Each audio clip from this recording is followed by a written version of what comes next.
Hello friends, अस्सलाम वालेकुम। कैसे हैं आप लोग? I am doctor Shamim Ahmad. Welcome to my channel. Today we are going to discuss second unit of basic electronics engineering. उम्मीद करता हूँ लास्ट वीडियो आपको पसंद आई होगी और आप लोगों ने देख ली होगी। अगर नहीं देखी है तो देख लो, क्योंकि इनसेम का एग्जाम बस होने ही वाले। तो ये दो वन शॉट वीडियो जिसमें मैंने पूरा इनसेम का सिलेबस कवर किया है। लास्ट वीडियो भी अबाउट 1 आवर की थी, तो 1 घंटे से कम में हमने फर्स्ट यूनिट को कंप्लीट कर लिया था। आज भी कोशिश करेंगे कि 1 घंटे से कम की ही वीडियो रहे और सेकेंड यूनिट का पूरा सिलेबस कंप्लीट हम लोग कर लें, जिससे कि आप लोग 30 में से एटलीस्ट 25 मार्क्स तो ला ही सके अपने इनसेम एग्जाम। ठीक है, तो चलिए विदाउट किसी डिले के स्टार्ट करते हैं। और अगर आपने मेरा चैनल सब्सक्राइब नहीं किया तो सब्सक्राइब कर लीजिए और इन वीडियोस को और मेरे चैनल को अपने दूसरे दोस्तों तक भी भेजिए। मेरे चैनल पे इसके अलावा और सब्जेक्ट जैसे second year computer microprocessor है और बेसिक इलेक्ट्रिकल इंजीनियरिंग है, एडवांस माइक्रो कंट्रोलर है और FMA fundamental of microcontroller application जो सेकंड ईयर इलेक्ट्रिकल का सब्जेक्ट है, उन सब के सिलेबस के वीडियोस पढ़े हुए। तो आपके अगर कोई दोस्त इन ब्रांचेस में पढ़ते हैं तो आप उनको वो भेज सकते हैं। चलिए स्टार्ट करते हैं। तो सेकंड यूनिट में हमारे पास वही क्या हो गया इसको, हाँ, सिलेबस जो है वो ये है कि BJT bipolar junction transistor, MOSFET और ओपैम्प। ठीक है, यही 3 क्वेश्चंस आते हैं जो एग्जाम का पैटर्न है। उसमें सेकंड मतलब थर्ड और फोर्थ क्वेश्चन में तीन तीन क्वेश्चंस होते हैं, जिनमें से एक बीजेटी का होता है, दूसरा मॉस का होता है और तीसरा जो है वो ओपैम्प का होता है। ठीक है, तो स्टार्ट करते हैं बीजेटी से कि बाइपोलर जंक्शन ट्रांजिस्टर होता क्या है। अभी तक आपने पीएन जंक्शन डायोड देख ही लिया होगा कि पीएन जंक्शन डायोड कैसा था हमारे पास। तो जो पीएन जंक्शन डायोड था बस उसी का एक और बड़ा भाई हमारे पास बीजेटी आ जाता है ट्रायोड भी कहते हैं इसको। खैर ट्रायोड इसको नहीं कहेंगे, एक्चुअली ट्रायोड एक अलग डिवाइस होता है, लेकिन ये कि ट्रायोड बनाने जा रहे थे बन गया बीजेटी, इस टाइप का मतलब केस हुआ था शॉकली बार्डिन की तरफ से। लेकिन कोई बात नहीं, खैर बहरहाल तो हमारा जो बीजेटी है बाइपोलर जंक्शन ट्रांजिस्टर, वो एक सैंडविच टाइप का स्ट्रक्चर होता है, जिसमें दो एन टाइप के सेमीकंडक्टर के बीच में पी टाइप का सेमीकंडक्टर लगा हुआ होगा, या फिर दो पी टाइप के सेमीकंडक्टर के बीच में एन टाइप का सेमीकंडक्टर लगा हुआ होगा। तो हाँ, आपको पता चल गया कि दो टाइप के बीजेटी होते हैं हमारे पास, एक होता है एनपीएन और दूसरा होता है पीएनपी। ठीक है, ये दो टाइप के कंस्ट्रक्शन है, इसके दो टाइप का कॉन्फ़िगरेशन है कह सकते हैं। एक हमारे पास एनपीएन ट्रांजिस्टर होता है और दूसरा हमारे पास पीएनपी ट्रांजिस्टर होता है। ठीक है, तो इसमें क्या फर्क है दोनों में कि एनपीएन में पी वाला सैंडविच है और पीएनपी में एन वाला सैंडविच है। इसमें तीन टर्मिनल होते हैं हमारे पास, एक होता है एमीटर, दूसरा होता है कलेक्टर, तीसरा होता है बेस। तो एमीटर बेस कलेक्टर, एमीटर का काम एमीटर जैसा है। एमीटर क्या होता है, जो एमिट कर रहा हो कोई चीज, तो यहाँ पे क्या एमिट हो रहा होगा, यहाँ पे चार्ज कैरियर्स एमिट हो रहे होंगे। सही, तो हमारे पास जो बीजेटी का स्ट्रक्चर है वो कुछ इस टाइप का है। देखो जी, जैसे ये है ना यहाँ पे, तो ये एमीटर है हमारा, यहाँ से इलेक्ट्रॉन्स इधर की तरफ एमिट करेगा। ये बेस है, ठीक है, और ये कलेक्टर है, ये कलेक्ट करेगा इलेक्ट्रॉन्स को, जो इलेक्ट्रॉन यहाँ से आ रहे हैं उनको कलेक्ट करेगा। तो जब कलेक्ट करेगा तो इलेक्ट्रॉन यहाँ से जाएंगे, करंट इधर की तरफ से है, क्योंकि इलेक्ट्रॉन करंट के अपोजिट डायरेक्शन में फ्लो होता है। ठीक है, ये पता ही है आप लोग को। तो इलेक्ट्रॉन इधर जाएंगे तो करंट इधर आएगी हमारी। ठीक है, तो यहाँ से जो टोटल इलेक्ट्रॉन हमारे पास निकलेंगे वो कुछ बेस में चले जाएंगे और कुछ कलेक्टर में चले जाएंगे, बाकी जितने बचेंगे मतलब सब कलेक्टर में चले जाएंगे। तो इसकी वर्किंग कैसे होती है, वर्किंग ऐसे होती है या कंस्ट्रक्शन वाइज ही देखें तो हमारे पास यहाँ दो पीएन जंक्शन है, यहाँ पे एक इस वाली जगह पे एक पीएन जंक्शन यहाँ पे बना हुआ है और एक पीएन जंक्शन हमारे पास यहाँ पे बना हुआ है। ठीक है, तो दो पीएन जंक्शन डायोड ऐसे समझ लो कि उल्टे लगे हुए हैं। ठीक है, दोनों को उल्टा लगा दिया आप तो आपके पास PNP NPN construction NPN transistor हमारा बन जाए, लेकिन फिजिकली हम उसको नहीं बना सकते। थ्योरेटिकली आप कह सकते हैं कि हाँ दो डायोड लगे हुए हमारे पास। ठीक है, तो यहाँ एक पीएन जंक्शन है, यहाँ पे एक पीएन जंक्शन है। तो जब ये पीएन जंक्शन फॉरवर्ड बायस होगा, ये वाला होता क्या, हमारा बेस बहुत पतला होता है, बहुत बारीक होता है, एमीटर हमारा बड़ा होता है और कलेक्टर सबसे बड़ा होता है। ठीक है, कलेक्टर सबसे बड़ा होता है, उससे छोटा एमीटर होता है, बेस हमारा बहुत ही छोटा होता है। बेस का काम क्या है, बेस का काम क्या करना है, दरअसल ये वाला जो हमारा पीएन जंक्शन है, ये जब तक फॉरवर्ड बायस नहीं होगा तब तक ये वाले इलेक्ट्रॉन इधर नहीं आ पाएंगे, है ना। अगर ये फॉरवर्ड बायस ना हो तो ये वाले इलेक्ट्रॉन्स इधर नहीं आ पाएंगे। ठीक, तो इसकी वजह से बेस हमारा छोटा सा है, इसका काम बस इतना ही है कि इन वाले इलेक्ट्रॉन्स को ये जंक्शन पार कराना है बस। ठीक है, तो जब भी हमारा ट्रांजिस्टर एक्टिव मोड में होता है, जो मतलब नॉर्मल उसका काम है करने का, तो उसमें क्या होता है, उसमें ये वाला जंक्शन फॉरवर्ड बायस होता है और ये वाला जंक्शन रिवर्स बायस होता है। क्यों रिवर्स बायस होता है, कि यहाँ से हम इलेक्ट्रॉन्स को कलेक्ट कर रहे हैं, तो इसको हमें कैसा बनाना पड़ेगा, पॉजिटिव बनाना पड़ेगा। ठीक है, एनपीएन ट्रांजिस्टर है, तो जब ये पॉजिटिव होगा तो ये वाले इलेक्ट्रॉन जो यहाँ से यहाँ जंप करके आए हैं वो इधर से इधर भी जंप कर जाएंगे। क्यों जंप कर जाएंगे, कि इलेक्ट्रॉन बहुत तेजी के साथ आ रहा था यहाँ पे। ठीक है, इसने पॉजिटिव यहाँ पे अप्लाई किया तो उसके अट्रैक्शन की वजह से इलेक्ट्रॉन भागा चला रहा है, भागा चला रहा है, अब इसने जो पीएन जंक्शन इसको मिला, इसके पास एनर्जी ज्यादा थी, इसने उसको भी जंप कर दिया, जंप करके जैसे ही बेस में आया, ठीक है, अब बेस में जाना था इधर की तरफ, इस तरफ जाना था, लेकिन इलेक्ट्रॉन हमारा अभी इधर की तरफ आ रहा था, तो आते आते उसने क्या किया, यार ये थोड़ा सा कम वोल्टेज लग रहा है मुझे, यहाँ पे अट्रैक्शन फील्ड ज्यादा है, चलो इसको ही क्रॉस कर लेते हैं, ठीक है। हालांकि यहाँ पे डिप्लीशन रीजन बड़ा था, यहाँ पे डिप्लीशन रीजन छोटा था, यहाँ पे डिप्लीशन रीजन बड़ा था, लेकिन एक्सेस इलेक्ट्रॉन इतने ज्यादा थे कि उन्होंने डिप्लीशन रीजन की परवाह न करते हुए ज्यादातर सब के सब इस रीजन में एंटर हो गए, और जैसे ही इन्होंने ये वाला बॉर्डर क्रॉस किया, अगर ये वाला बॉर्डर क्रॉस कर लिया तो फिर इसको वापस आने का कोई चांस नहीं है, फिर पॉजिटिव वाला जो हमारा वोल्टेज है वो उसको खींच लेगा कि आ जाओ, तुम आ गए हो तो अब बाहर ही निकल जाओ सीधा, ठीक है। तो ये हमारा पॉजिटिव वोल्टेज है, यहाँ पे इलेक्ट्रॉन्स को इधर की तरफ अट्रैक्ट कर लेगा और सारे सारे इलेक्ट्रॉन्स हमारे पास यहाँ से चले जाएंगे। तो क्या होगा कि इलेक्ट्रॉन यहाँ से हमारे एमिट हुए, थोड़े से इलेक्ट्रॉन हमारे पास यहाँ पे रिकम्बाइन करके होल के साथ में, ये पी टाइप का है ना, तो जो पी टाइप का ये हमारे पास बेस है, इसके साथ कुछ इलेक्ट्रॉन्स यहाँ पे कंबाइन कर जाएंगे, कुछ बाहर की तरफ जा रहे होंगे, और बाकी सारे के सारे हमारे पास आ जाएंगे एन टाइप के सेमीकंडक्टर में, जो हमारा कलेक्टर पार्ट है। तो कलेक्टर पार्ट में सारे के सारे इलेक्ट्रॉन्स हमारे पास यहाँ पर आ जाएंगे, सही, और यहाँ से भी वो बाहर निकल जाएंगे। तो यहाँ पर अगर आप देखें तो इलेक्ट्रॉन कौन दे रहा है, एमिटर दे रहा है, तो टोटल करंट कौन प्रोवाइड करेगा, एमिटर प्रोवाइड करेगा, और उसमें से कुछ इलेक्ट्रॉन इधर चले गए, यानी कुछ करंट हमारी बेस में जा रही है और कुछ करंट हमारी कलेक्टर में जा रही है, समझ में आई बात। तो अगर क्योंकि क्योंकि ये इलेक्ट्रॉन एमिट कर रहा है, तो इलेक्ट्रॉन यहाँ से जा रहे हैं तो करंट इधर की तरफ आ रही होगी, तो आईई जो है that will always be equal to IC plus I in active region. जब हमारा ट्रांजिस्टर एक्टिव रीजन में वर्क कर रहा है, एक्टिव रीजन का मतलब ये है कि ये वाला हमारा फॉरवर्ड बायस है और ये वाला जंक्शन रिवर्स बायस है, जो इसका मेन रीजन है, मेन काम के लिए इसको हम लोग यूज कर रहे हैं, ठीक है। तो उसका मतलब क्या है कि आईई हमेशा हमारी आईसी और आईबी के इक्वल होगी सम के, ठीक है। एक तो अगर सिंपल ट्रांजिस्टर के बारे में पूछा तो ये इसकी डेफिनेशन है कि बाइपोलर जंक्शन हमारा थ्री टर्मिनल डिवाइस होता है, जिसको हम एम्पलीफायर की तरह भी यूज कर सकते हैं और स्विच की तरह भी यूज कर सकते हैं। इसमें तीन हमारे पास डोप सेमीकंडक्टर रीजन्स होंगे, बेस, कलेक्टर और एमिटर, और दो टाइप के हमारे पास बीजेटी हैं, एनपीएन और पीएनपी, ठीक है। इसके बाद वर्किंग अगर आ रही है तो एक्टिव रीजन में हमारे कैसे वर्क करता है, बीजेटी हमारा एक एम्पलीफायर की तरह वर्क करता है, जिसमें हमारा base emitter junction forward bias होगा और बेस कलेक्टर जंक्शन हमारा रिवर्स बायस होगा, allowing current to flow from emitter to base. Electrons in NPN diffuse across the base junction, यहाँ पे जो एनपीएन में बेस जंक्शन के अक्रॉस डिफ्यूज हो जाते हैं, बहुत ज्यादा यहाँ पे मिल गए तो इधर से इधर डिफ्यूज हो जाएंगे, उसकी वजह से some of these carrier recombine in base while others cross into the collector region. The collector current is amplified compared to base current. यहाँ पे बहुत कम इलेक्ट्रॉन जा रहे हैं, यहाँ पे बहुत ज्यादा इलेक्ट्रॉन जा रहे हैं, तो ये करंट हमारी बहुत ज्यादा होगी और ये करंट हमारी बहुत कम होगी, है ना। तो यहाँ जैसे जैसे हम लोग थोड़ी सी करंट देंगे उसके अकॉर्डिंग हमें बहुत सारी करंट कलेक्टर पे मिल रही होगी, ठीक है। तो इसीलिए हमारे पास एक्टिव रीजन में IE will be equals to IC plus IB। तो इस तरह से हमें एम्पलीफिकेशन मिल जाएगा, बेस करंट हम लोग ये इनपुट करंट होगी, ये बहुत थोड़ी सी देंगे तो कलेक्टर करंट बहुत ज्यादा हम लोग को मिल जाएगी यहाँ, ठीक है। तो फिर working in cut off region, अब ये कभी अगर एग्जाम में आता है कि explain the working of transistor as an amplifier, तो आपको ये वाली वर्किंग लिखनी है, और अगर कभी आता है कि explain the working of BJT as a switch, तो आपको ये वाली वर्किंग लिखनी है, क्योंकि स्विच में दो चीजें होंगी, या तो ऑफ होगा या ऑन होगा, सही है। एम्पलीफायर तो एम्पलीफाई कर रहा है, उसको कोई मतलब नहीं, जो सिग्नल मिला उसने बढ़ा दिया, प्लस पॉजिटिव है तो पॉजिटिव ऊपर चला गया और नेगेटिव है तो नेगेटिव नीचे चला गया, मतलब बढ़ा रहा है। लेकिन स्विच में हमारे पास दो कंडीशन है, एक है उसका ऑन कंडीशन, दूसरी है ऑफ कंडीशन। तो ऑन कंडीशन के लिए हमारे पास है, सॉरी ऑफ कंडीशन के लिए हमारे पास है कट ऑफ रीजन।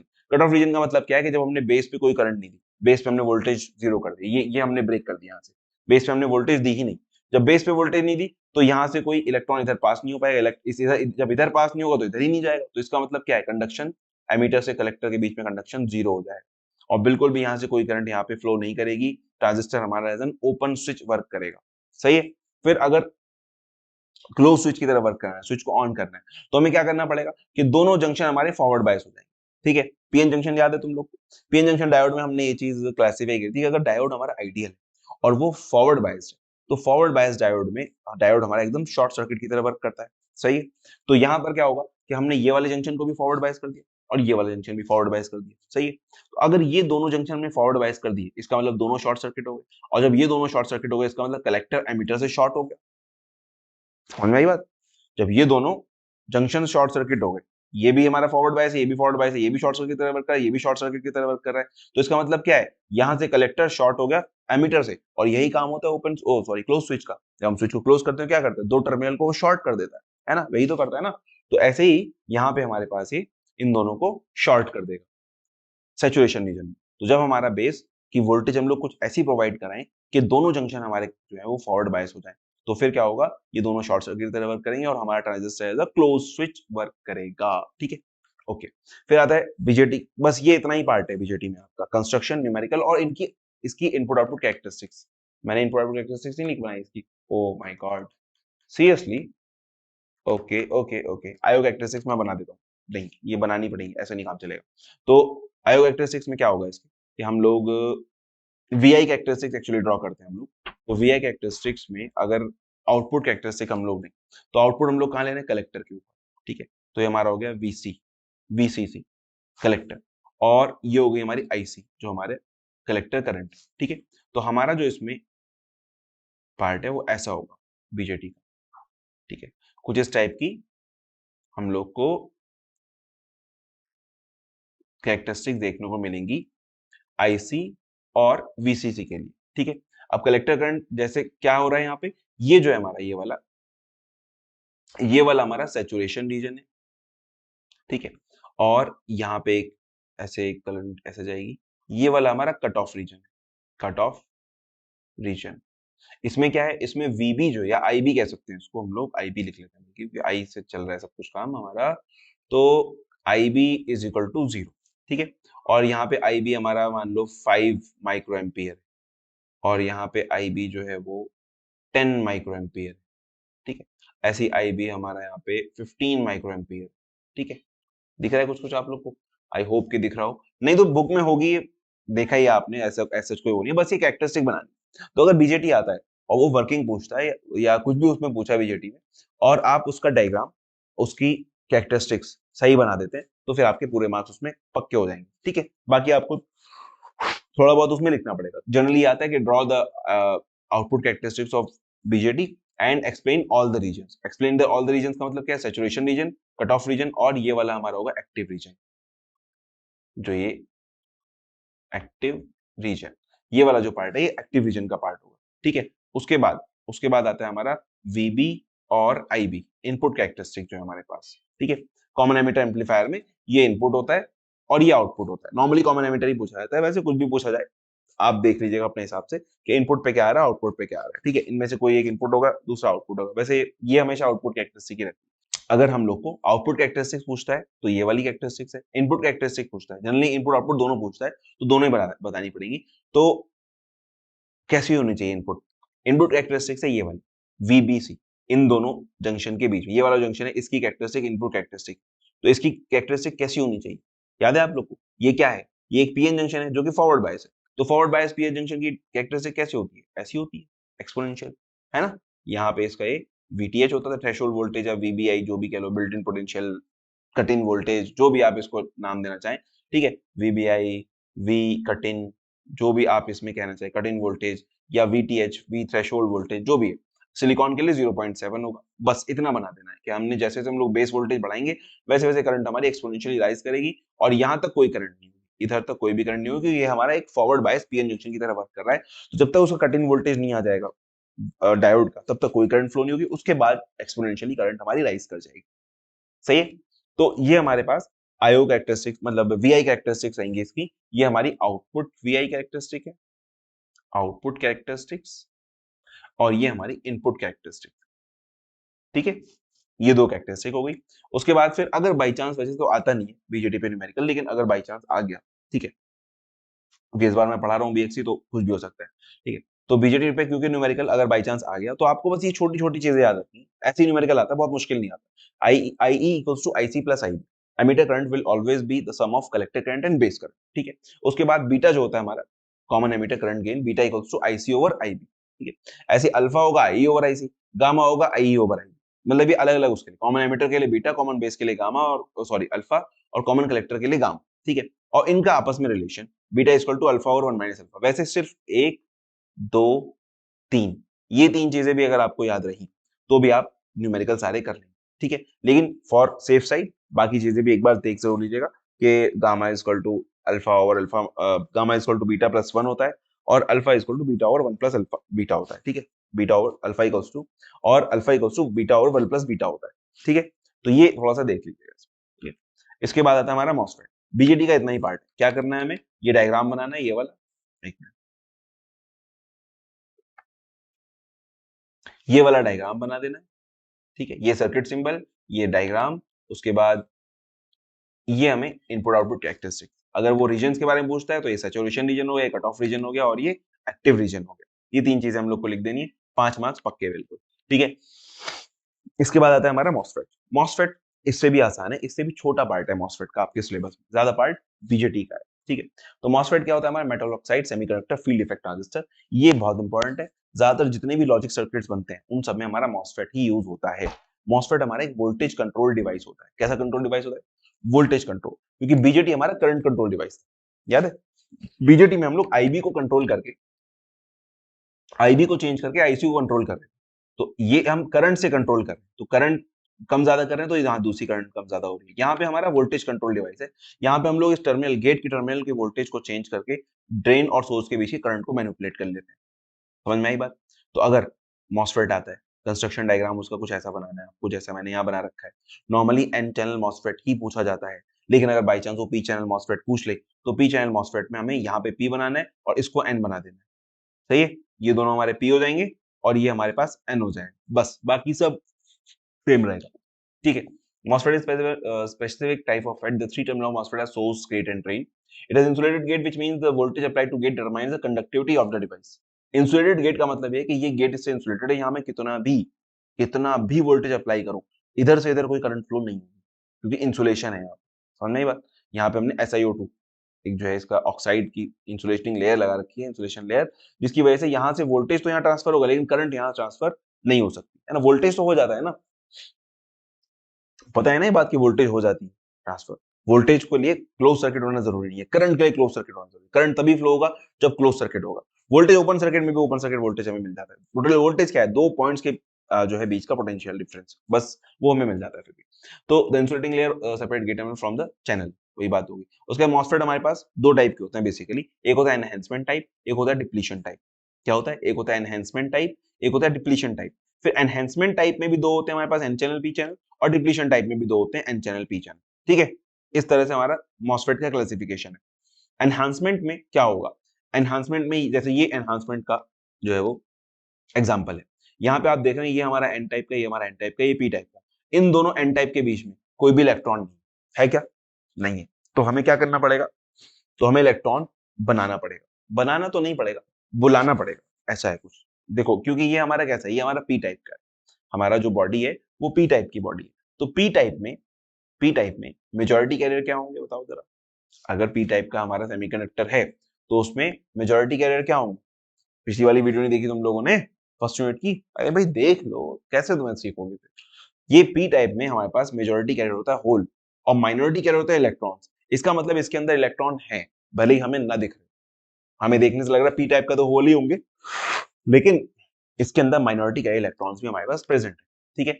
तो अब क्या होगा, अब ये होगा कि जब हम इस गेट पे पॉजिटिव वोल्टेज अप्लाई करेंगे यहाँ पर, तो यहां से इलेक्ट्रॉन इकट्ठा होकर यहां जमा हो जाएंगे। इस पी टाइप में जो माइनॉरिटी कैरियर फैले हुए थे वो अट्रैक्ट होना शुरू होंगे और वो आते आते ऊपर आ जाएंगे, और ऊपर आके फिर वो एन टाइप और इस वाले एन टाइप के दोनों के बीच में एक चैनल बना लेंगे। समझ में आई बात। इसलिए हम इसको कहते हैं N channel enhancement type MOSFET. क्यों, क्योंकि जो चैनल है वो किसका है, इलेक्ट्रॉन्स का है। तो पी टाइप वाले सबस्ट्रेट में हमारे पास जो माइनॉरिटी कैरियर्स थे इलेक्ट्रॉन्स, उनको हमने अट्रैक्ट किया कैसे, गेट के ऊपर पॉजिटिव पोटेंशियल लगा के। अब क्योंकि ये इंसुलेटिंग लेयर है तो करंट तो यहां से यहां जा नहीं सकती, चार्ज क्रॉस तो नहीं कर सकता, लेकिन अट्रैक्ट कर सकता है। तो जब ये वोल्टेज की वजह से ये वाले अट्रैक्ट होकर इधर वो खींचे चले आएंगे, ठीक है। और खींचे चले आने के बाद एक चैनल फॉर्म करनी है। अब अगर हम इन दोनों के बीच में वोल्टेज अप्लाई करें जैसा कि हमने किया यहाँ पे, ड्रेन को पॉजिटिव दिया, सोर्स को नेगेटिव दिया, तो सोर्स यहाँ से इलेक्ट्रॉन सप्लाई करना शुरू करेगा इधर की तरफ, और ड्रेन यहाँ से इलेक्ट्रॉन्स को ड्रेन करता रहेगा। तो उसकी वजह से क्या होगा, इलेक्ट्रॉन जाएंगे इस डायरेक्शन में, और करंट अपोजिट जाती है तो करंट जाएगी इस डायरेक्शन में। तो एक हमें करंट मिलेगी IDS, drain to source current, जिसको हम लोग कहते हैं, ठीक है। तो इसी की वर्किंग यहां पर लिखी हुई है ना। कंस्ट्रक्शन भी एन चैनल मॉसफेट के लिए सबसेट हमारा पी टाइप का होगा, और when you connect the enhancement type MOSFET the no current flows. जब हमने इसको कनेक्ट किया तो कोई करंट फ्लो नहीं हुई, क्योंकि यहाँ पे कोई चैनल था नहीं, इसलिए नॉर्मली ऑफ डिवाइस होता है। कैसा होता है, नॉर्मली ऑफ डिवाइस होता है, इसमें कोई करंट फ्लो नहीं करेगी। हम वीडीएस में लगाएंगे तो कब तक फ्लो नहीं करेगी, जब तक हम गेट पे कोई वोल्टेज ना दे। कोई वोल्टेज, कैसा वोल्टेज, पॉजिटिव वोल्टेज, ठीक है। नेगेटिव वोल्टेज थोड़ी चलेगा, पॉजिटिव वोल्टेज अट्रैक्ट करेंगे ना इलेक्ट्रॉन को। तो वही सब यहाँ लिखा हुआ, for n channel enhancement type supply voltage will be positive. Supply मतलब ये input voltage. This positive voltage on gate terminal attracts the electron within the P type substrate under the gate region. इस gate region के नीचे यहाँ पे सारे के सारे अट्रैक्ट होकर इकट्ठा हो जाएंगे। For n type MOS transistor, the more positive potential we put on the gate, the greater the buildup of electrons near gate region and the wider the conductive channel becomes। जितना ज्यादा voltage होगा उतने ज्यादा electron यहाँ इकट्ठा हो जाएंगे, उतना चौड़ा चैनल हमारा बनेगा, उतनी ज्यादा करंट हमारे पास फ्लो होने लग जाएगी। ठीक है, तो ये हमारे पास एनहेंसमेंट टाइप मॉसफेट की वर्किंग हो गई कि जितना ज्यादा वोल्टेज यहाँ देंगे उतना ज्यादा इलेक्ट्रॉन आएंगे, उतनी ज्यादा करंट फ्लो होगी, जितना कम वोल्टेज देंगे उतना कम इलेक्ट्रॉन आएंगे, उतनी कम करंट फ्लो होगी। और इसकी जो आउटपुट कैरेक्टरिस्टिक्स है वो कुछ इस टाइप के। आउटपुट क्या है हमारे पास? आउटपुट है हमारा ये ड्रेन टू सोर्स वाला। इनपुट क्या है? गेट वाला टर्मिनल। ठीक है, तो आउटपुट अगर हम लोग आउटपुट कैरेक्टरिस्टिक देखें तो वीडीएस और ID, drain to source voltage और आईडी के बीच में हम लोग जो है वो प्लॉट करेंगे। जब हमने कुछ नहीं लगा रखा, वीजीएस पे जीरो, गेट पे हमने जीरो दे रखा है, तो हमारी करंट बिल्कुल नेग्लिजिबल फ्लो ही नहीं होगी वैसे तो, मतलब आइडियली या थ्योरेटिकली कह सकते हैं कट ऑफ रीजन में रहेगा, ट्रांजिस्टर हमारा ऑफ रहेगा। लेकिन लेकिन क्योंकि ये प्रैक्टिकल डिवाइस है, ठीक है, तो प्रैक्टिकल डिवाइसेस में जैसे रिवर्स बायस करंट भी होती थी, डायोड को हम रिवर्स बायस करते तो थोड़ी सी करंट फ्लो होती थी, सैचुरेशन करंट, वैसे यहाँ पे भी बहुत हल्की सी लीकेज करंट फ्लो होगी, जिसको हम लोग कट ऑफ करंट कहते हैं, उसको नेग्लेक्ट कर देते हैं, नेग्लिजिबल होती है बहुत। ठीक है, उसके बाद जैसे ही हमने गेट पे वोल्टेज बढ़ाया, गेट पे हमने 1 वोल्ट किया, तो वैसे ही हमारी करंट बढ़नी शुरू हुई, लेकिन एक टाइम के बाद जाकर के फिर ये सैचुरेट हो जाएगी। क्यों सैचुरेट हो जाती है? क्योंकि जैसे जैसे यहाँ पे हम लोग इसका वोल्टेज बढ़ाएंगे वीडीएस का, तो देखो ये एन टाइप का, ये पी टाइप का है सबस्ट्रेट हमारा, इन दोनों के बीच में डिप्लीशन रीजन होगा, यहाँ एक पीएन जंक्शन बन रहा है इसके चारों तरफ। ठीक है, तो जब जब हम इसमें ज्यादा पॉजिटिव दे रहे हैं, इसको हम पॉजिटिव दे रहे हैं और ये हमारा एक कांस्टेंट पोटेंशियल पे है, तो इसके पॉजिटिव बढ़ाने की वजह से इनका रिवर्स बायस बढ़ेगा। इनकी रिवर्स बायस बढ़ने की वजह से यहाँ पे डिप्लीशन रीजन की विड्थ बढ़ जाएगी, और विड्थ बढ़ने की वजह से हमारा चैनल टेपर हो जाएगा। टेपर मतलब यहाँ से कम हो जाएगा चैनल थोड़ा सा, क्योंकि रिवर्स बायस यहाँ ज्यादा बढ़ रहा है, तो चैनल हमारा थोड़ा सा टेढ़ा हो जाता है, बजाय सीधा सीधा जाने के कुछ इस टाइप का चैनल हमें मिलता है, ऐसा कि यहाँ पे तो चैनल हमारा चौड़ा होगा और यहाँ पे आते आते पतला हो जाएगा, तो उसकी वजह से क्या होगा, चैनल यहाँ से पिंच ऑफ हो जाता है, बिल्कुल पूरा ना होने की वजह से बस यहीं तक रह जाएगा। तो अब इस डिस्टेंस को इलेक्ट्रॉन को ट्रेवल करना है विदाउट चैनल, तो ये उसके लिए टफ काम होता है। तो अब ये थोड़ा सा फ्लो कर पाता है, तो वहां मतलब जब तक करंट बढ़ रही है, इस एक टाइम के बाद जब ये चैनल पिंच ऑफ हो गया यहाँ से, अब करंट बढ़ नहीं पाएगी, उतनी ही फ्लो होगी। जितना ज्यादा हम लोग वोल्टेज लगाएंगे उतना ज्यादा इलेक्ट्रॉन पे पुल लगेगा, इलेक्ट्रॉन पे खिंचाव बढ़ेगा, लेकिन उतना रास्ता कम हो गया, उतना ज्यादा डिप्लीशन रीजन भी बढ़ जा रहा है, तो वो एक दूसरे को बैलेंस आउट कर देते हैं और करंट हमारी कांस्टेंट रह जाती है। ठीक है, तो वीजीएस, फिर हमें क्या करना पड़ेगा, फिर करंट अगर बढ़ानी है तो क्या करना पड़ेगा, फिर गेट वोल्टेज बढ़ाना। अगर गेट वोल्टेज बढ़ाएंगे तो क्या करेगा, और इलेक्ट्रॉन लेके आएगा और चैनल थोड़ा चौड़ा कर देगा, तो फिर और करंट हमें मिल जाएगी। तो इस तरह से हमारे पास डिफरेंट डिफरेंट गेट वोल्टेजेस के लिए डिफरेंट डिफरेंट कर्व्स यहाँ पर आ जाएंगे। सही, अब ये वाला जो रीजन है जिसमें करंट हमारी बढ़ रही है वोल्टेज के साथ, इसको हम लोग कहते हैं ओमिक रीजन।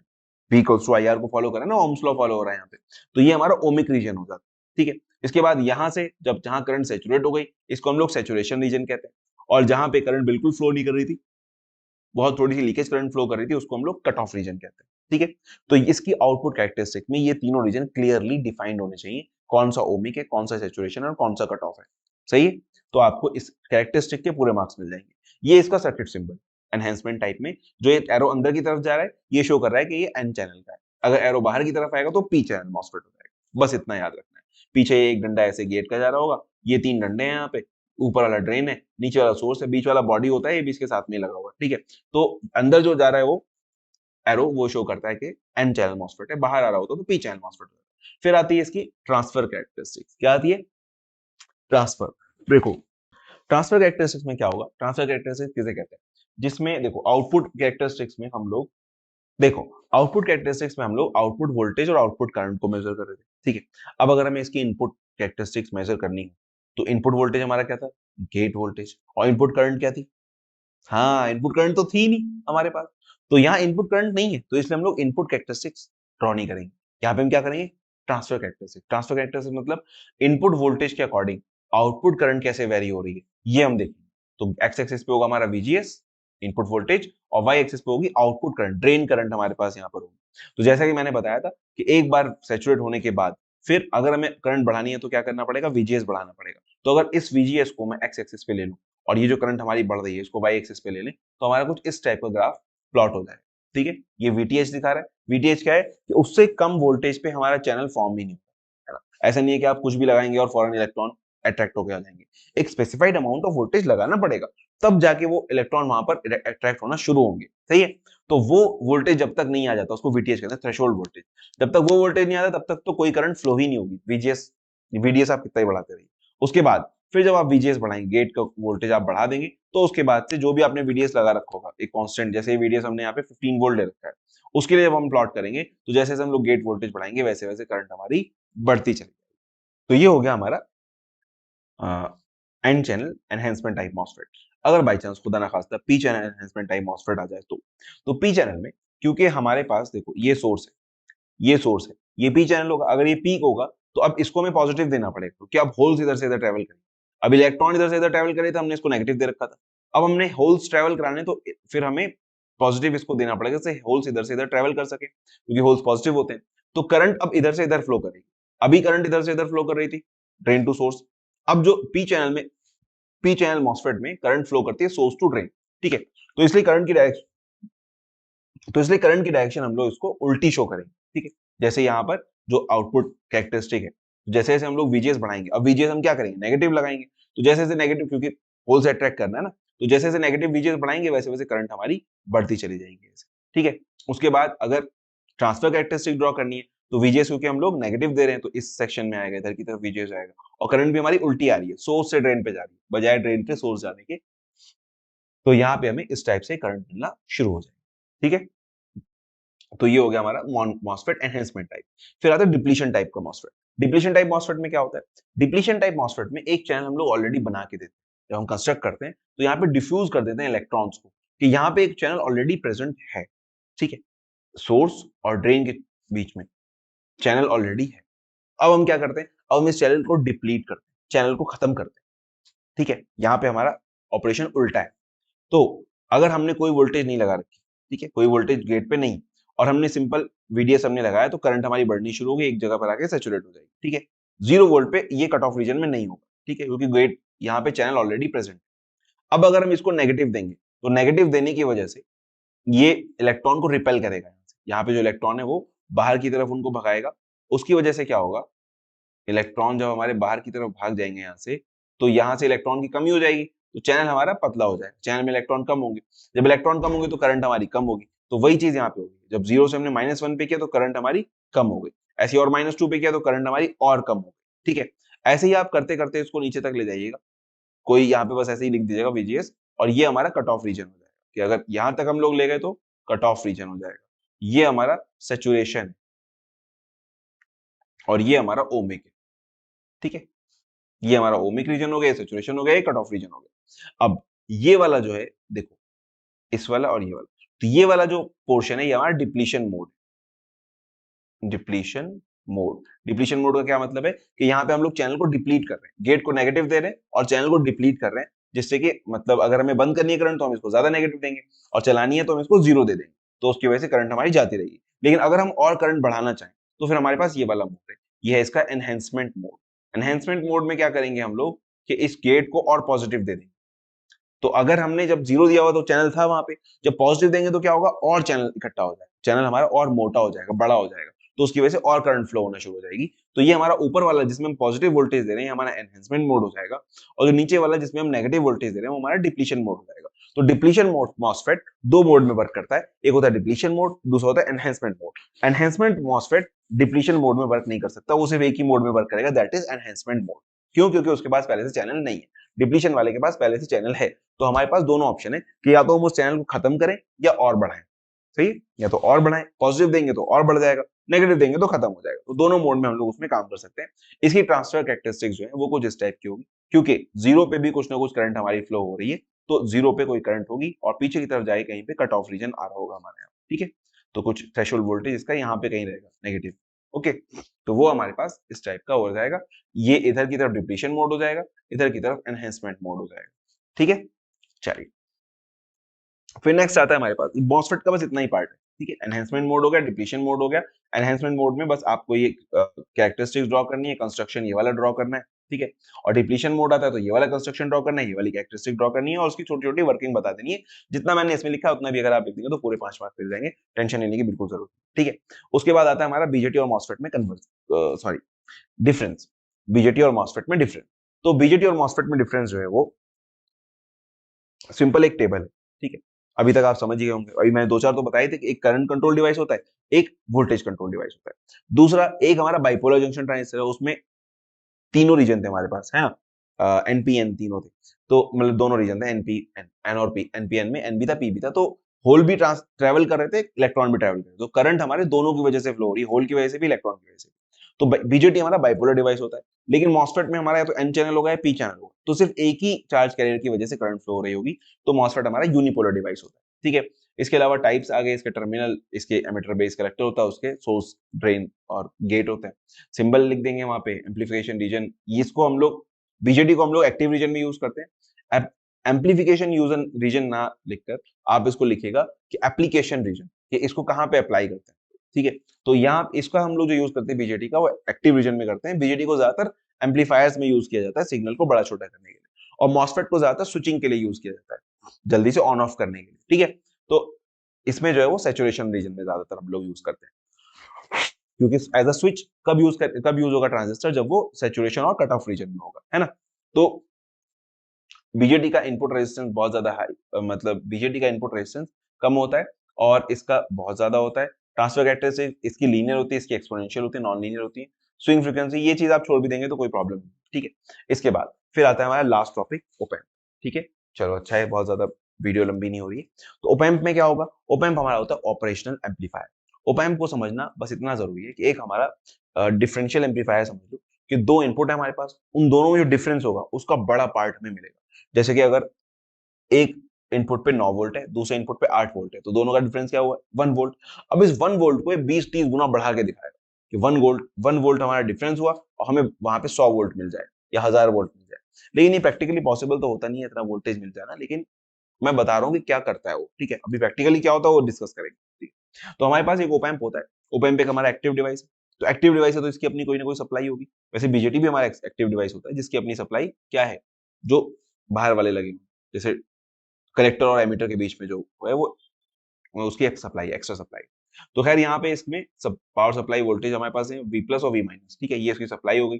दो इनपुट है, एक नॉन इन्वर्टिंग इनपुट एक और एक इन्वर्टिंग इनपुट, इन्वर्टिंग यानी माइनस वाला इनपुट और प्लस वाला इनपुट। उसके बाद V आउट है हमारे पास, ठीक है। तो इसमें क्या होता है हमारे पास ओपैम्प में, कि हमारे पास using electronic op amp has two input terminal, ठीक है। Input terminal are inverting terminal, non inverting terminal, the output is taken from the third terminal V out, यहां से हमारा आउटपुट लिया जाता है। ये मैंने सिंपल सिंपल बातें इसके बारे में लिख रखी है, कुछ ज्यादा नहीं है।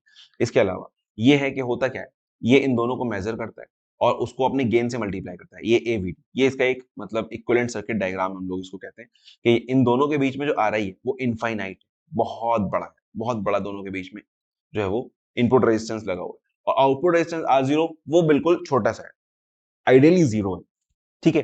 तो पूछा क्या जाता है, पूछा जाता है normally draw the block diagram of op-amp and explain, ठीक है। तो अगर ओपैम्प का ब्लॉक डायग्राम पूछता है वो, तो आपको ये पूरा ब्लॉक डायग्राम बनाना है। इसमें सिर्फ 4 स्टेजेस, एक है इनपुट, दूसरा इंटरमीडिएट, तीसरा लेवल शिफ्टिंग और चौथा आउटपुट एम्पलीफाइंग स्टेज, ठीक है। इनपुट में क्या होगा कि डिफरेंस निकालेगा, दोनों इनपुट्स का डिफरेंस निकालेगा, उसको आगे दे देगा। इंटरमीडिएट स्टेज में गेन होगा, ये जो डिफरेंस है इसमें गेन का मल्टीप्लाई होगा और इसको एम्पलीफाई हो जाएगा। ये भी हमारा डिफरेंशियल एम्पलीफायर होता है, ड्यूअल इनपुट अनबैलेंस आउटपुट। ये ड्यूअल इनपुट बैलेंस आउटपुट रहता है हमारे पास, ये जितना आएगा उन दोनों का सही जो डिफरेंस है वो निकाल के देगा, ये उसको एम्पलीफाई कर देगा बहुत ज्यादा, ठीक है। तो फिर लेवल शिफ्टिंग, लेवल शिफ्टिंग में क्या होगा कि एम्पलीफाई होने के बाद अगर उसका डीसी ऑफसेट लेवल इधर उधर हो गया, जैसे कि एक जो सिग्नल था हमारा वो बहुत हाई जा रहा है तो पॉजिटिव पे 15 पे जा रहा है, लो जा रहा है तो नेगेटिव 15 पे जा रहा है, लेकिन अगर इसका डीसी लेवल शिफ्ट हो जाएगा तो हाई चला जाएगा पॉजिटिव 16 पे, लो चला जाएगा -14 पे। तो अब ये लेवल हमें वापस से लाके जीरो पे लाना पड़ेगा, जिससे ऊपर और नीचे बराबर है, ठीक है। तो वो लेवल शिफ्टिंग स्टेज हमारे पास यहाँ पर होती है। और फिर लास्ट में होती है आउटपुट एम्पलीफाइंग स्टेज, कि वही जो हमारे पास पुश पुल एम्पलीफायर होते हैं, कॉम्प्लीमेंट्री होते हैं, जरूरी नहीं है कि ऐसा हो, लेकिन सिमेट्री जो सिग्नल आया उसको और एम्पलीफाई करके हमारे पास आउटपुट हमें मिल जाता है, ठीक है। तो क्या होगा, ओपैम्प में ओपैम्प सिंपल दो टर्मिनल को लेगा, उन दोनों टर्मिनल का डिफरेंस कैलकुलेट करेगा, उसको एम्पलीफाई करके आउटपुट पे दे देगा। अब इसका जो गेन होता है वो बहुत ज्यादा होता है, ठीक है। देखो ये चारों स्टेज के बारे में मैंने दो तीन तीन लाइन लिखी हुई है, यही लाइन आपको अपने एग्जाम में लिखनी है, ठीक है। तो इसका जो गेन होता है ओपैम्प का गेन कहाँ गया भाई, वोल्टेज गेन एवी, वो इनफाइनाइट होता है आइडियली। आइडियल केस में होता है इनफाइनाइट, लेकिन प्रैक्टिकली देखें तो भी बहुत ज्यादा, 2 × 10⁵ ये जो हमारी वो पॉइंट आईसी आती है 741, इसका गेन होता है 2 × 10⁵ 2 × 10⁵ का मतलब क्या है कि अगर इसमें 1 वोल्ट का डिफरेंस है तो ये 2 लाख वोल्ट सप्लाई देगा। अगर 1 वोल्ट का डिफरेंस है दोनों के अंदर, दोनों वोल्टेज के अंदर, दोनों टर्मिनल के अंदर 1 वोल्ट का अगर डिफरेंस है तो आउटपुट पे कितना मिलेगा? 1 लाख वोल्ट। अब तुम बताओ 1 लाख वोल्ट कभी सुना है तुमने? मैंने तो आज तक नहीं सुना कि किसी लाइन में 1 लाख वोल्ट जा रहा हो। 11,000 सुना है, 21,000 सुना है ना? 25,000 सुना है, लेकिन 1 लाख वोल्ट तो आपने आज तक नहीं सुना होगा। तो ये क्या करेगा? तो ये कह रहा है, दावे तो कर रहा है कि वो पूरा 1 लाख वोल्ट देगा, लेकिन देगा कितना? जितना उसकी औकात है बेचारे की, जितना उसके पास है उससे ज्यादा थोड़ी दे देगा, है ना? जैसे मैं तुमसे कहूँ कि भाई ठीक है, तुम मुझे 10 रुपए दो, मतलब तुम मुझे पैसे दो, मैं तुम्हें 10 गुना करके दूं। तो तुम मुझे 10 रुपए दोगे तो मैं तुम्हें 100 रुपए दे दूंगा, तुम मुझे 100 रुपए दोगे तो हो सकता है मैं तुम्हें 1000 रुपए दे दूं। अब तुम मुझे अगर 1 लाख रुपए दे दोगे तो मैं तुम्हें 10 लाख रुपए थोड़ी दे दूंगा, मेरे पास है ही नहीं, कहां से दूंगा, है ना? 1 लाख भी नहीं दे पाऊंगा, मैं तो गरीब आदमी, पता ही है, हम तो फकीर आदमी है। झोला तो खैर है हमारे पास, लेकिन निकलेंगे नहीं, यही रहेंगे, टेंशन मत लो। तो खैर बहरहाल, तो कितना देगा ये? जितना इसके पास है, और इसके पास कितना है? जो इसकी सप्लाई है, V प्लस और V माइनस, नॉर्मली 15 वोल्ट होता है, 15 volt plus 15 volt minus 15 volt, मतलब प्लस 15 वोल्ट माइनस 15 वोल्ट, वो हमारी सप्लाई होती है। तो मैक्सिमम उतना दे पाता है। लेकिन तो फिर आप कहेंगे सर ये इतना गेन है क्यों? इतना गेन इसलिए कि बाई चांस अगर इससे कम हो, जैसे दोनों का डिफरेंस अगर 1 माइक्रो वोल्ट का है, ठीक, तो 1 माइक्रो वोल्ट मल्टीप्लाई बाय 10⁵ कितना होगा? 0.2 वोल्ट होगा, तो आराम से दे देगा। 10 माइक्रो वोल्ट का है तो इसका जो मल्टीप्लीकेशन आएगा वो 2 वोल्ट आएगा, तो 2 वोल्ट ये दे सकता है, 10 वोल्ट तक दे सकता है। तो कभी अगर ऐसा बहुत छोटा डिफरेंस आ रहा है तो उसको एम्पलीफाई करके अपने आउटपुट पे दे देगा। लेकिन अगर बड़ा डिफरेंस आ रहा है और इसकी सप्लाई से भी ज्यादा वोल्टेज बढ़ गया, तो फिर आउटपुट जो है वो कभी भी सप्लाई से ज्यादा नहीं हो सकता। ठीक है, ओप एम्प का आउटपुट कभी भी सप्लाई से ज्यादा नहीं हो सकता। तो वो जब प्लस में ज्यादा जाएगा तो प्लस वाली जो सप्लाई है ज्यादा वो दे देगा वहां पे वो, और नेगेटिव में जाएगा तो नेगेटिव वाली सप्लाई दे देगा। ठीक है, क्लियर है? तो ये कभी कभी ये भी पूछ लेता है डायरेक्टली एग्जाम में कि राइट पैरामीटर और characteristics of ideal and practical op amp. तो अगर आइडियल का पूछ रहा है, आइडियल क्या में लिखना है, तो इनपुट रेजिस्टेंस इनफाइनाइट होगा, आउटपुट रेजिस्टेंस 0 होगा, मैंने भी बताया था।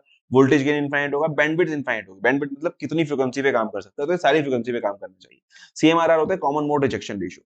कॉमन मोड रिजेक्शन रेशियो कि अगर हमने दोनों पे एक दिया, दोनों पे एक सिग्नल हम लोग दे रहे हैं, तो हमें आउटपुट पे 0 मिलना चाहिए, लेकिन 0 मिल नहीं रहा। ठीक है, आउटपुट पे हमें 0 मिलना चाहिए था, लेकिन हमें 0 नहीं मिल रहा, कुछ सिग्नल मिल रहा है। तो कॉमन मोड रिजेक्शन रेशियो होता है common mode gain upon open loop gain. ठीक है, मान लो उसमें 0 मिलना चाहिए, हमें 1 वोल्ट मिल रहा है। ठीक है, तो हम जो हमारा ओपन लूप गेन है उससे इसको डिवाइड करेंगे। ओपन लूप गेन अगर हमारे पास मान लो 2 × 10⁵ है, तो ये बहुत छोटा हो जाएगा, लगभग इनफाइनाइट हो जाएगा। इसलिए हमने लिखा है common mode rejection ratio ideally infinite होता है, और ये हमारे पास जो टिपिकल वैल्यूज होती है और 90 dB, मतलब 20 लॉग ले लेंगे इसका, 20 लॉग ये आंसर रहेगा। तो उससे हमें पास डीबी में वैल्यू आ जाएगी कितना डेसिबल का रहेगा। ठीक है, फिर होता है स्लीव रेट। स्लीव रेट कहते हैं कि जैसे हमारे पास पॉजिटिव और ये नेगेटिव, ये पॉजिटिव सप्लाई थी और ये नेगेटिव सप्लाई, तो यहां से यहां तक स्विच होने में जो टाइम लग रहा है, यहां से लेके यहां तक ये जो टाइम है, ये जो टाइम है ये कितना लग रहा है, तो स्लीव रेट हमारे पास वोल्ट पर सेकंड के हिसाब से होता है। तो आइडियली ये बिल्कुल 0 सेकंड में हो जाना चाहिए, है ना, कि बिल्कुल कोई भी टाइम नहीं लगना चाहिए, फौरन जैसे ही हमारा स्विच हुआ वैसे ही फौरन ऊपर से नीचे आ जाना चाहिए वोल्टेज। लेकिन आइडियली ऐसा होता नहीं, ऐसे लगता है थोड़ा टाइम। तो इसलिए क्या है, हमारे पास 0.5 वोल्ट पर माइक्रो सेकंड, कि एक माइक्रो सेकंड में 0.5 वोल्ट आएगा। तो अगर 15 वोल्ट है तो कितना, 30 माइक्रो सेकंड उसको लगेंगे ऊपर से लेके नीचे तक आने में। 15 वोल्ट से 15 वोल्ट पे आने में 30 वोल्ट होगा। तो 30 वोल्ट मतलब 30 वोल्ट, अब आधे वोल्ट जा रहा है 1 माइक्रो सेकंड में, तो 30 में जाएगा, डबल हो गया, 1 वोल्ट जाएगा 2 माइक्रो सेकंड में, तो 60 माइक्रो सेकंड इसको लगेंगे ऊपर से नीचे तक आने में। ठीक है, यहां से लेके यहां तक आने में इसको 60 माइक्रो सेकंड लग जाएंगे। तो इसको कहते हैं हम लोग स्लू रेट। आइडियली बिल्कुल नहीं लगने चाहिए, बिल्कुल एकदम, मतलब जल्द से जल्द, जितना जल्दी हो जाए उतना अच्छा। तो आइडियली होगा हमारा इनफाइनाइट स्लू रेट जो है। ठीक है, आइडियली स्लू रेट क्या होगा, इनफाइनाइट, क्योंकि माइक्रो सेकंड, सेकंड हमारा 0 तो 1/0 इनफाइनाइट हो जाता है। ठीक है, उसके बाद PSRR है हमारा power supply rejection ratio. Power supply की वजह से ऑफसेट में जितना चेंज आ रहा है उसको हम लोग पावर सप्लाई रिजेक्शन रेशियो कहते हैं। तो ये 0 होना चाहिए कि ऑफसेट में बिल्कुल चेंज नहीं आना चाहिए, चाहे पावर सप्लाई कितनी भी चेंज होती रहे। ठीक है, इनपुट ऑफसेट वोल्टेज कितना है, ये 2 मिली वोल्ट के करीब रहता है, ये सिंपल सिंपल सी चीज है। ठीक है, उसके बाद आता है हमारे पास ये, इसके देखो ये 2 क्वेश्चन हो गए, एक तो इसका ब्लॉक डायग्राम, दूसरा हो गया इसका पैरामीटर्स। ठीक है, तीसरा क्वेश्चन क्या आ सकता है, अगर आ गया तो मजे आ जाएंगे तुम्हारे। ठीक है, क्यों कह रहा हूँ मजा देंगे, क्योंकि बहुत ही लॉजिकल, बहुत ही आसान।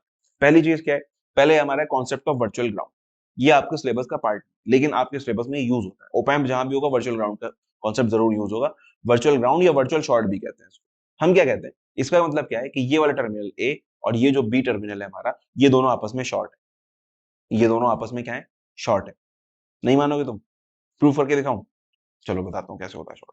हम लोग क्या कह रहे हैं, हम लोग ये कह रहे हैं कि हमारा जो ओपैम्प है वो आउटपुट पे वोल्टेज कैसे दे रहा है, वो जो V प्लस पे, जो प्लस वाले पे वोल्टेज है, उसमें से माइनस कर रहा है माइनस वाले वोल्टेज को, ठीक है, और इसको मल्टीप्लाई कर दे रहा है AV से, जो हमारा वोल्टेज गेन था उससे मल्टीप्लाई करके देता है, ठीक है। अब अगर हम एज्यूम कर लें कि हमारा जो वोल्टेज गेन है वो इनफाइनाइट है, हमने माना था ना आइडियल के लिए इनफाइनाइट होता है, और V आउट ओवर AV, ये हो गया। अब अगर हम ये एज्यूम कर लें कि गेन हमारा इनफाइनाइट है, तो V आउट ओवर इनफाइनाइट हो जाएगा, और 1 अपॉन इन्फिनिटी क्या होता है, बोलो बोलो जल्दी से, V plus minus V minus is equal to क्या हो गया, जीरो। 1 अपॉन इन्फिनिटी होता है जीरो। इसका मतलब क्या हुआ, V plus is equal to V minus, कि जो वोल्टेज यहाँ पे होगा वही वोल्टेज हमारा यहाँ होगा, माइनस का V माइनस था ना, इसको हम इधर ले गए, तो V plus is equal to V minus. This is called concept of virtual short या वर्चुअल ग्राउंड। वर्चुअल ग्राउंड क्यों, क्योंकि हमने इसको ग्राउंड से कनेक्ट कर रखा है, तो अब ये ग्राउंड हमारे पास यहाँ आ जाएगा। समझ में आया? बहुत आसान सा है, कुछ नहीं, क्योंकि हमने एज्यूम कर रखा है कि चलो अगर प्रैक्टिकल भी हो, प्रैक्टिकली भी हो तो ये कितना होगा, AV हमारा होगा 2 इंटू 10⁵, और वोल्ट कितना है, V आउट कितना है हमारा, V आउट मैक्सिमम हमारा 15 वोल्ट हो सकता है। अगर 15 वोल्ट को भी अगर आप डिवाइड करेंगे, जरा करके देख लो, ये होगा 7.5 मल्टीप्लाई बाय 10⁻⁵, या इसको कह सकते हैं कि 75 multiply by 10⁻⁻6 is equal to 75 microvolt. अब ये बताओ मुझे, जहां हम 15 वोल्ट पे डील कर रहे हैं, 75 माइक्रोवोल्ट क्या मायने रखता है? पॉइंट के 4 जीरो के बाद ये नंबर आए, अगर हम इसको वोल्ट में लिखेंगे तो क्या होगा, 0.0000075। तो इसकी कोई औकात नहीं है, 1 वोल्ट के सामने औकात नहीं है, 15 वोल्ट के सामने तो क्या ही होगी। समझ में आई बात? तो इसीलिए हम लोग क्या समझ समझ लेते हैं कि ये जीरो है, ये आंसर हमारा ये जीरो है, जीरो की वजह से V plus is equal to V minus हो गया, और ये हमारा हो गया कॉन्सेप्ट ऑफ वर्चुअल कि दोनों नॉन इन्वर्टिंग और इन्वर्टेड टर्मिनल दोनों के दोनों हमारे पास सेम वोल्टेज पे रहेंगे। ये काम बहुत आता है। कैसे काम आता है? ये हमारा है फीडबैक एम्पलीफायर, या इसको क्लोज लूप ओप एम्प कहते हैं। वो हमारा ओपन लूप ओप एम्प था, ओपन लूप ओप एम्प का गेन था हमारे पास AV, जो इनफाइनाइट था। अभी हमारा क्लोज लूप ओप एम्प है, फीडबैक एम्पलीफायर हम इसको कहते हैं। तो फीडबैक एम्पलीफायर हमारे पास दो टाइप के होते हैं, एक होता है नॉन इन्वर्टिंग एम्पलीफायर, दूसरा होता है इन्वर्टिंग एम्पलीफायर। कौन कौन सा? एक होता है इन्वर्टिंग एम्पलीफायर और दूसरा नॉन इन्वर्टिंग एम्पलीफायर। तो ये हमारे पास पहले इन्वर्टिंग एम्पलीफायर के लिए दिया। देखो एम्पलीफायर कितना है, एम्पलीफायर मैं तुम लोग को बताऊं, एम्पलीफायर जो है तुम्हारे सिलेबस में वो इतना पार्ट है एम्पलीफायर, ये नहीं, ये नहीं, रुको, ऐसे नहीं, ऐसे नहीं, ये यहां से ये एम्पलीफायर है इतना, ठीक है। तो आपके पास क्या क्या बचा, आपके पास बची दो चीजें, एक ये वाला टर्मिनल बचा आपके पास, और एक ये वाला टर्मिनल बचा आपके पास। उम्मीद है कि आपको दिख रहा होगा, पीले से बनाया है मैंने, पीला पीला जो मैंने बनाया है वही दो टर्मिनल है, एक ये वाला और एक ये वाला, सही है। तो ये दो टर्मिनल आपके पास बचे। अब अगर आपको इसको इन्वर्टिंग टर्मिनल बनाना है, इन्वर्टिंग वाला बनाना है, तो हम यहाँ पे ऊपर वाले पे, नॉन इन्वर्टिंग वाले पे हम लोग इनपुट देंगे, सॉरी इन्वर्टिंग वाले पे हम लोग इनपुट दे देंगे, और नॉन इन्वर्टिंग वाले को ग्राउंड कर देंगे, ठीक है। अगर इन्वर्टिंग एम्पलीफायर बनाना है तो इन्वर्टिंग वाले इनपुट को हम लोग इनपुट दे देंगे, और नॉन इन्वर्टिंग वाले को ग्राउंड दे देंगे, ठीक है, रजिस्टर वैसे का वैसा। अब अगर बाई चांस हमें इसको नॉन इन्वर्टिंग बनाना है, तो हम इस वाले टर्मिनल पे इनपुट दे देंगे, ठीक है, और इस वाले टर्मिनल को हम लोग ग्राउंड कर देंगे। समझ में आई बात?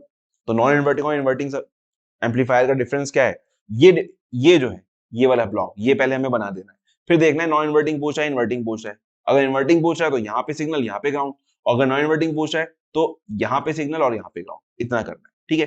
अब आ जाओ इसके एनालिसिस कर लेते हैं। एनालिसिस अगर करें तो अगर ये जो ए नोड है हमारी, इस पे हम केसीएल लगा दें, इस पे हम लोग क्या लगा दें, केसीएल अगर हम लोग लगा दें, ठीक है। तो केसीएल हमने लगाया तो क्या होगा, एक I1 आ रही है और यहाँ से I2 जा रही है, इसके अंदर कोई भी करंट नहीं जा रही।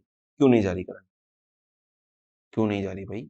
करंट तो जानी चाहिए इसके अंदर भी, या नहीं जानी चाहिए? और नहीं जा रही तो क्यों नहीं जा रही, बताओ जल्दी से। हाँ, इसलिए नहीं जा रही क्योंकि इसका इंटरनल रेजिस्टेंस जो था वो इनफाइनाइट था, याद नहीं है? इंटरनल रेजिस्टेंस इसका इनफाइनाइट है। यहाँ 2 मेगा ओम है, मेगा ओम बहुत ज्यादा होता है भाई, मेगा ओम में करंट नहीं आसानी से जा सकती, बहुत हाई करंट लगा, हाई वोल्टेज लगाना पड़ेगा, तब जाए करंट फ्लो हो पाएगी। तो अब जब ये मेगा ओम का रेजिस्टर लगा हुआ है अंदर, तो अब इसकी वजह से क्या होगा, यहाँ से कोई करंट फ्लो नहीं करेगी इसके अंदर, तो सारी की सारी करंट जो यहाँ से आ रही है वो सारी की सारी इधर चली जाएगी, हम ये मान के चलें, ठीक है। तो I1 हो गया हमारा I2 के बराबर। तो चलो अब KCL हमने लगाया, तो I1 क्या होगा, V in minus VA upon R1, और I2 क्या होगा, VA minus V out upon RF, वही हमने यहाँ लिख दिया, V in minus VA upon R1, और ये हो गया VA minus V out over RF। तो अब VA क्या है, VA हमारा VB के बराबर है, जो यहाँ पे वोल्टेज है वो यहाँ वोल्टेज, और यहाँ पे वोल्टेज क्या है, यहाँ पे ग्राउंड है। Bye the concept of virtual short, ये वाला टर्मिनल इस वाले टर्मिनल के बराबर है वोल्टेज में, और इस टर्मिनल पे 0 है तो इस टर्मिनल पे भी 0 हो गया, तो इसीलिए हमने यहाँ पे लिखा by the concept of virtual short, since VA is equal to 0, V in by R जो है हमारे पास आंसर क्या आएगा, यहाँ पे बचा V इन, ये तो 0 है, V in by R1 is equal to V out minus V out over RF, क्योंकि VA तो है नहीं, तो माइनस VO ओवर RF हो गया, ठीक है। तो यहाँ से हमारे पास टोटल आ जाएगा VO ओवर V, इस V इन को हम लोग नीचे ले आएंगे, तो VO is equal to minus, या V इन को नीचे ना भी लाओ, RF को नीचे ले जाओ, इधर RF नीचे तो ऊपर चला जाएगा, हाँ, तो minus RF over R1 into V, सही है। इसको अगर हम लोग मैनिपुलेट करेंगे तो हमारे पास ये फाइनल इक्वेशन आ जाएगी, और V ओवर V इन होता है हमारा गेन, ये जो है ये हमारा क्या हो गया, ये हो गया A, VO क्या है हमारा, VO is equal to A into V in, तो VO जो है A, ये है हमारा गेन, इसको हम लोग कहते हैं क्लोज लूप गेन, ACL, ये हमारा close loop gain minus RF over R1, किसके लिए, इन्वर्टिंग एम्पलीफायर के, तो इन्वर्टिंग एम्पलीफायर के लिए गेन क्या होगा, minus RF over R1। Same goes for non inverting amplifier. अब नॉन इन्वर्टिंग एम्पलीफायर के लिए हम लोग यही एनालिसिस अगर करें तो हम लोग यहाँ पे KCL लगाएंगे, अब यहाँ पे KCL लगाएंगे तो क्या होगा, 0 माइनस VA ओवर R1 और VA minus VO over RF, ऐसे हो जाएगा हमारे पास, और क्योंकि यहाँ पे V इन है तो यहाँ पे भी V इन हो जाएगा, तो 0 minus VA over R1 equals to VA minus VO over RF, और VA हमारा V इन है, तो माइनस का V in is equal to V in minus VO over RF, जब इसको हम लोग मैनिपुलेट करेंगे तो हमारे पास आएगा VO is equal to 1 plus RF over R1 into V in, यानी कि यहाँ का जो gain invert non inverting amplifier का जो गेन है that is 1 plus RF over R1, बस ये याद रखना है। क्लोज लूप में गेन हमारा ये होगा, सॉरी इन्वर्टिंग एम्पलीफायर में गेन हमारा माइनस RF ओवर R1, और नॉन इन्वर्टिंग एम्पलीफायर में गेन हमारा 1 प्लस RF ओवर R1, ठीक है। ये हमारे पास दो गेन, इसी से बेस्ड क्वेश्चन पूछे जाएंगे एग्जाम में। अभी तक एग्जाम में 2 बार न्यूमेरिकल आए हैं, दोनों इसी के ऊपर थे, ओपैम्प के ऊपर, एक बार जेनर के ऊपर आ गया था। तो अगर मुझे मौका मिला तो मैं नेक्स्ट वीडियो में आपके लिए सिर्फ न्यूमेरिकल्स डिस्कस कर लूंगा उसमें, कि अगर कोई न्यूमेरिकल कैसे सॉल्व करने हैं, उसमें बेसिकली दो ही हैं, एक तो जेनर का है, और बाई चांस अगर बीजेटी का आ गया तो उसको कैसे सॉल्व करना है, ओपैम्प का आ गया तो उससे हलवा कोई न्यूमेरिकल ही नहीं। ओपैम्प में अगर आएगा तो क्या पूछेगा पता है आपसे, आपको उसने वी इन दिया हुआ होगा, RF और R1 दिया हुआ होगा, आपसे वी आउट पूछ रहा होगा, बस आपको यही करना है, RF और R1 की वैल्यू रखनी है, वी इन की वैल्यू रखनी है, वी आउट निकाल देना है। या अगर बाई चांस, हाँ उसमें होगा क्या, बस ये होगा, जैसे वी इन अगर उसने ज्यादा दिया हुआ है तो वी आउट की वैल्यू बहुत ज्यादा आ रही होगी, इस फॉर्मूले से वी आउट की वैल्यू अगर 20 वोल्ट आ रही है, हमेशा वो क्वेश्चन में V प्लस मतलब VCC दिया होगा उसने, VC is equal two plus minus 15 volt या VC is equal two plus minus 10 volt, ठीक है, ऐसे कुछ दिया होगा। तो हमारे पास क्योंकि ये 15, अब जो V आउट आया, V आउट हमने कैलकुलेट किया तो वो आया 20 वोल्ट, तो अब क्योंकि V आउट हमारा VC से ज्यादा हो गया, V out is greater than VC, तो इसीलिए क्या होगा, V out will be equals to VC, जो हमने 15 वोल्ट दिया हुआ है वो 15 वोल्ट आ जाएगा, या आप और सेफ साइड करने के लिए हम लोग ये लिख सकते हैं multiply by 0.9, VC multiply by 0.9, क्योंकि जितना आउटपुट जितना उसको सप्लाई है उतना पूरा भी तो नहीं दे पाएगा ना, कुछ तो खुद भी खाएगा वो बेचारा, खुद भी तो चल रहा है ना किसी चीज के ऊपर, तो जब वो दिला के दे रहा है तो उसको भी तो एनर्जी चाहिए, तो कुछ एनर्जी खुद ड्रॉप कर लेता है, तो उसकी वजह से पूरा वोल्टेज सप्लाई वोल्टेज नहीं दे पाता, तो आप इसको 15 को 0.9 से मल्टीप्लाई कर लीजिए तो 113.5 वोल्ट ऐसे करके आ जाएगा, इस टाइप से मतलब है कि 90% 95% वो जो है सप्लाई कर देगा। लेकिन आपको करना क्या होगा, आपको यहाँ पे लिखना पड़ेगा, बस ये वो लिखते हैं, मतलब क्वेश्चन में आता है कि कमेंट ऑन द रिजल्ट, तो यहाँ मेंशन करना पड़ेगा कि क्योंकि वी आउट बहुत ज्यादा आ रहा है और इतना आउटपुट वोल्टेज हमारा जो ये है ओपैम्प ये सप्लाई नहीं कर सकता, ये सिर्फ उतना ही सप्लाई कर सकता है जितना इसके पास है, तो जब वी आउट VC से ज्यादा हो जाएगा तो हमारे पास सिंपल VC से ही हमें आउटपुट में मिलेगा, ठीक है। और हम ये लिख देंगे कि VO कैलकुलेट करके 20 आ रहा था, लेकिन प्रैक्टिकली क्या आएगा 15 वोल्ट या 13.5 वोल्ट, जो भी आप लिखना चाहें, दोनों आंसर सही माने जाएंगे अगर आपने उसमें दिया है उसको प्रॉपर रीजन तो। चलिए, तो ये हमारा कंक्लूजन था सेकेंड यूनिट का। देखो ये अल्हम्दुलिल्लाह पौने घंटे में ही लगभग हम लोगों ने खत्म कर लिया इसको, अच्छी बात है। तो अब 1 घंटा वो पौने 2 घंटे में तुम्हें मैं पूरा इन सब का सिलेबस दे रहा हूं, अब इससे ज्यादा और क्या लोगे तुम, इतना तो पढ़ लो कम से कम, इतना तो पढ़ के जाओ, 2-3 बार वीडियोस को देखोगे चीजें याद हो जाएंगी। एक आध बार लिख के देख लो तो और ज्यादा पक्का हो जाएगा। न्यूमेरिकल पिछले के एक आध बार सॉल्व करके देख लेना, वो ज्यादा न्यूमेरिकल आते नहीं है, इसमें 5 मार्क्स का न्यूमेरिकल आता है बस 30 मार्क्स के पेपर में। बहुत बहुत ज्यादा हुआ तो 10 मार्क्स का आ जाएगा, फर्स्ट यूनिट में से कुछ पूछ लेगा, वरना तो जो यही सिंपल 6 क्वेश्चन है टोटल मिलाकर के, 6 क्वेश्चन है हमारे पास टोटल मिलाकर के, 6 कॉन्सेप्ट में से आते हैं। पहली चीज है हमारा ये बीजेटी, मॉस और ओपैम्प। बीजेटी में से पूछ सकता है एक क्वेश्चन, ठीक है, एक मॉस में से और ओपैम्प में से। वहां पे हमारा एक हिस्ट्री में से पूछेगा, एक पीएन जंक्शन डायोड में से पूछेगा, और एक पूछेगा स्पेशल फंक्शन डायोड में से, ठीक है। वहां पे फर्स्ट यूनिट में वो 3 और इसमें सेकंड यूनिट में ये 3, बस ये चीजें आएंगी, बाकी सब आपका जो है वैसे का वैसे ही रहेगा, ठीक है। चलो, तो वीडियो पसंद आया हो तो लाइक कर दो, है ना, और दूसरे लोगों को शेयर भी कर दो ताकि वो लोग भी पास हो जाए, ठीक है। और बाकी फिर मिलते हैं जब एग्जाम होते, तो फिर बताओ कितने मार्क्स आ रहे हैं किसके, ठीक है। चलो, मिलते हैं तब।